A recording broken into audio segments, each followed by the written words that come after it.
एक गृहिणी होती. तिने आयुष्यभर स्वतःसाठी काहीच मागितलं नाही. ती सगळं घरासाठी साठवत राहिली. वेळ, कष्ट, स्वप्न, इच्छा, सगळं.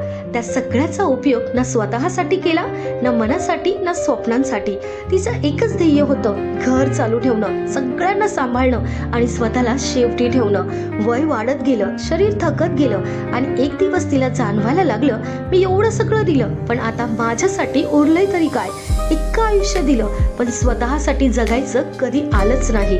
एक दिवस तिच्या मृत्यूची वेळ आली. यमदूत तिला न्यायला आली. ती यमदूतांना विनवू लागली, कृपया करून मला थोडा वेळ द्या. यमदूतांनी नकार दिला. ती पुन्हा म्हणाली, मला फक्त एक दिवस आणखी द्या. त्याच्या बदल्यात मी आयुष्यभर केलेला त्याग, सगळं दुःख, सगळं कष्ट तुम्हाला देईन. यमदूत पुन्हा म्हणाले, नाही, तुला फक्त 10 मिनिटाची वेळ आहे. तेव्हा ती गृहिणी उदास झाली.